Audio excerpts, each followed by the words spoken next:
Thank you for coming back. अच्छा, पिछले section में हमने देखा था कि सेल मेम्ब्रेन से ट्रांसपोर्टेशन के जो मेथड्स थे उनमें एक्टिव ट्रांसपोर्ट हो सकता था, पैसिव ट्रांसपोर्ट हो सकता था। ठीक है, active transport primary active transport, secondary active transport था।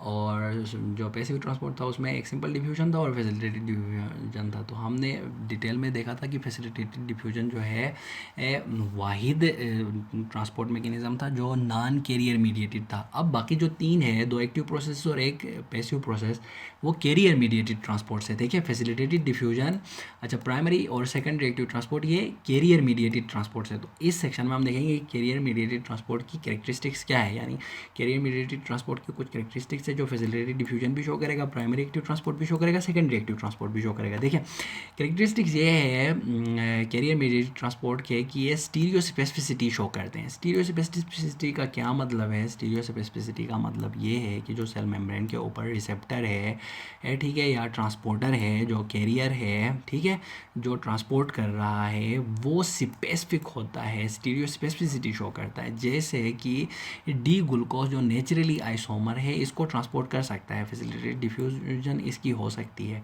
ठीक है, फैसिलिटेटेड डिफ्यूजन इसकी हो सकती है। फैसिलिटेटेड डिफ्यूजन यानी यही कैरियर मीडिएटेड ट्रांसपोर्ट का एक एग्जांपल दे रहा है ना, लेकिन एल आइसोमर की नहीं हो सकती। ठीक है, a simple diffusion is in contrast would not distinguish between two isomers अर्स because it does not involve carrier. तो सिंपल डिफ्यूजन अगर वो लिपिड सोलूबल है तो सिंपली डिफ्यूज़ करके अंदर आ रहा है, तो इसमें आइसोमर्स में आप डिफ्रेंशिएट नहीं कर सकते हो।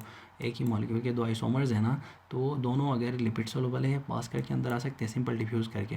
लेकिन अगर वो कैरियर मीडिएटेड है तो कैरियर जो है इनमें से एक को अंदर आने देगा। ठीक है, स्टीरियो स्पेसिफिक है, ये दूसरे को नहीं जाने देगा। जैसे एल और डी ग्लूकोज में डी ग्लूकोज की फैसिलिटेटेड डिफ्यूजन होगी और एल ग्लूकोज की नहीं होगी, इसीलिए एल ग्लूकोज एब्जॉर्ब नहीं होता। ठीक है, सेचुरेशन दूसरा ये शो करता है, ये बहुत ही इंपॉर्टेंट है, ये बायोकेमिस्ट्री में भी आपके लिए ज़रूरी है सेचुरेशन, ये फार्माकोलॉजी में भी आपके लिए ज़रूरी है। तो इसको आप यहाँ समझ के जाएँ, जान जुड़ेगी इसकी इससे।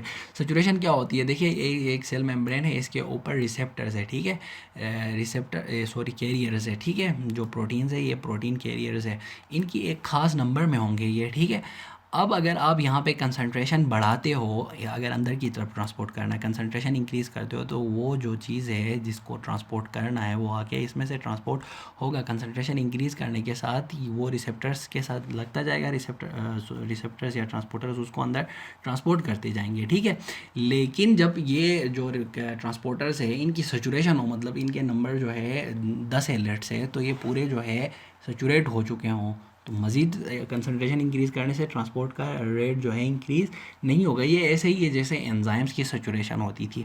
एंजाइम्स के स्पेसिफिक एक्टिव साइट्स होते थे, स्पेसिफिक कंसंट्रेशन में आपके पास एंजाइम है, आप सबस्ट्रेट का कंसंट्रेशन इंक्रीज़ करते थे, तो इनिशियली जो है सबस्ट्रेट की कंसंट्रेशन इंक्रीज़ करने के साथ रेट ऑफ रिएक्शन इंक्रीज़ होता था। ठीक है, क्योंकि एंजाइम्स अवेलेबल थे।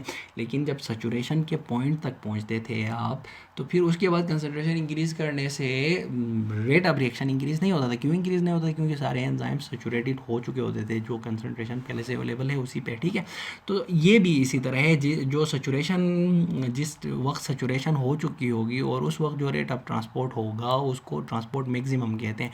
ठीक है, ये ट्रांसपोर्ट मैक्सिमम आपको फिर जब आप रीनल पढ़ेंगे वहाँ पे जो ट्रांसपोर्ट की मैकेनिक्स है, ठीक है, काइनेटिक्स है, वहाँ पे ट्रांसपोर्ट मैक्सिमम आपके काम आएगा। ठीक है, तो ट्रांसपोर्ट मैक्सिमम क्या होता है? जब अवेलेबल जो कैरियर्स है वो सारे सेचुरेट हो चुके हों और मैक्सिमम जो वो वही मैक्सिमम रेट ऑफ ट्रांसपोर्ट होगा। ठीक है, तो वो maximum transport carrier mediated transport maximum कहलाता है। ठीक है, सिंपल डिफ्यूजन और कैरियर मीडिएटेड ट्रांसपोर्ट में फ़र्क यहीं से आप देख सकते हैं। देखिए, सिंपल डिफ्यूजन देखिए इनिशियली इसका रेट स्लो है, ठीक है, लेकिन ये कंसनट्रेशन इंक्रीज़ करने के साथ इंक्रीज़ होता जाता है, इंक्रीज़ होता जाता है, इंक्रीज़ होता जाता है। ठीक है, लेकिन ये कैरियर मीडिएटेड इनिशियली इसका रेट ज़्यादा है। देखें, आप थोड़ा सा कंसंट्रेशन इंक्रीज़ करते हो और ट्रांसपोर्ट रेट जो है ज़्यादा इंक्रीज़ हो रहा है। ठीक है, स्टीपर है ना।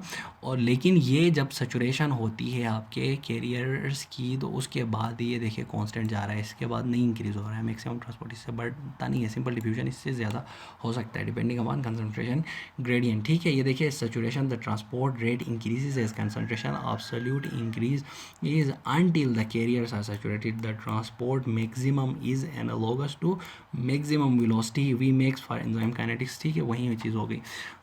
अच्छा, तीसरा चीज़ जो है, ये कंपटीशन हो सकती है इनके लिए, ठीक है। अगर दो मॉलिक्यूल्स है, ठीक है, जो आपस में सिमिलर है, तो वो जिस तरह स्टीरियो स्पेसिफिसिटी थी उसी तरीके से कुछ जाके इनके साथ लग के ब्लॉक कर सकते हैं या खुद ही ट्रांसपोर्ट हो सकते हैं। देखिए, स्ट्रक्चरली रिलेटेड सॉल्यूट और compete for transport sites on carrier molecules. For example देखिए, galactose is a competitive inhibitor of glucose transport in small intestine.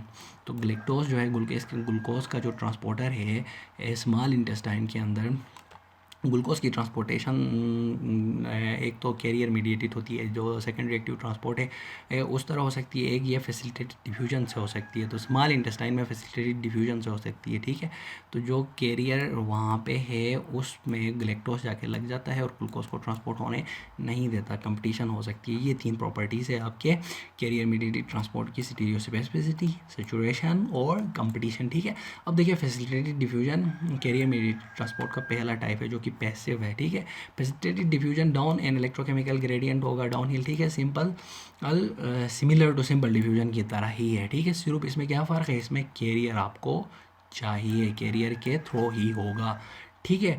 अच्छा, does not require metabolic energy, ATP नहीं चाहिए, देयर फॉर इज पैसिव, ये passive है। Is more rapid than simple diffusion, initially ये more rapid है simple diffusion से, यहाँ पे मैंने दिखाया था आपको। अच्छा, उसके बाद is carrier mediated therefore exhibit, carrier mediated है तो स्टीरियो स्पेसिफिसिटी ये शो करेगा, सेचुरेशन शो करेगा और साथ में इसके लिए कंपटीशन भी हो सकती है, ठीक है। एग्जांपल्स ऑफ फैसिलिटेटेड डिफ्यूजन की कुछ एग्जांपल्स देखिए, glucose transport in muscle and adipose cells downhill is carrier mediated, ठीक है। तो आपके जो एडिपोज टिश्यूज़ है और मसल्स टिश्यूज़ हैं उन पे एक ट्रांसपोर्टर होता है ग्लूकोज के लिए, उसको कहते हैं GLUT4, ठीक है। GLUT4 जो है ग्लूकोज को ट्रांसपोर्ट करता है आपके मसल सेल्स के अंदर और आपके एडिपोज सेल्स के अंदर, ठीक है। तो इंसुलिन जो है ये क्या करता है, इंसुलिन सेल्स ये जो मसल सेल मेम्ब्रेन है इसके ऊपर इस ट्रांसपोर्टर की तादाद को बढ़ा देता है, ठीक है। नंबर ऑफ ट्रांसपोर्टर्स और muscle cell and adipose cell membrane के ऊपर बढ़ाता है। ग्लूकोज की ट्रांसपोर्टेशन ज़्यादा रैपिडली होती है, ज़्यादा रैपिडली होती है तो क्या होगा, ग्लूकोज ब्लड में डिक्रीज़ होगा, ठीक है। अच्छा, ये क्या इंक्रीज़ कर रहा होता है, इंसुलिन अगर यहाँ पे आके आपका ट्रांसपोर्टर्स इंक्रीज़ कर रहा है तो सैचुरेशन जल्दी होगी कि लेट होगी।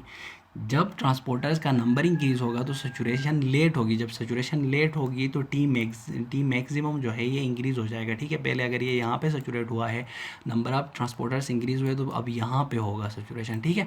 तो नंबर ऑफ से जो ग्लूट ट्रांसपोर्टर्स है ये मसल सेल के ऊपर एक तो इंसुलिन इंक्रीज़ करता है, दूसरा जो है एक्सरसाइज भी इंक्रीज़ करता है। इसीलिए डायबिटीज़ मेलाइटस जो है इसके लिए सबसे इनिशियल थेरेपी एक्सरसाइज ही कही जाती है। एक्सरसाइज से क्या होगा, मसल सेल्स के अंदर GLUT4 ट्रांसपोर्टर्स बढ़ेंगे, ग्लूकोज जो है ब्लड से निकाल दिया जाएगा, ग्लूकोज की कंसंट्रेशन ब्लड में डिक्रीज़ होगी, ठीक है। डायबिटीज़ मेलाइटस में ग्लूकोज की कंसंट्रेशन जो है ब्लड में इंक्रीज़ होती है। क्यों इंक्रीज़ होती है, क्योंकि ये glucose uptake by muscles and adipose cells is impaired. क्यों इम्पेयर्ड, क्योंकि इंसुलिन नहीं है, ठीक है, ठीक है। Because the carriers for facilitated diffusion of glucose require insulin, insulin नहीं है या इंसुलिन रिसेप्टर्स जो है इनसेंसिटिव हो गए। ये डायबिटीज़ मेलाइटस की दो टाइप्स हो सकती है, टाइप 1 टाइप 2, ये आप इंडोक्राइन में देखोगे। बस इतना पता हो कि डायबिटीज़ मेलाइटस में ब्लड ग्लूकोज लेवल इंक्रीज़ क्यों होता है, क्योंकि ग्लूट ट्रांसपोर्टर्स नहीं होते हैं। क्यों नहीं होते, क्योंकि इंसुलिन फंक्शन नहीं कर रहा होता है, ठीक है। एक्सरसाइज से बेहतर हो सकती है डायबिटीज़ मेलाइटस जो है। क्यों बेहतर हो सकती है, क्योंकि एक्सरसाइज भी GLUT4 ट्रांसपोर्टर्स को सेल मेम्ब्रेन के ऊपर बढ़ा सकता है, ठीक है। तो ये एग्जांपल थी फैसिलिटेटेड डिफ्यूजन की। अब नेक्स्ट हम देखेंगे प्राइमरी एक्टिव ट्रांसपोर्ट और सेकेंडरी एक्टिव ट्रांसपोर्ट और इसकी जो है कैरेक्टरिस्टिक्स वगैरह। तो चले, सी यू।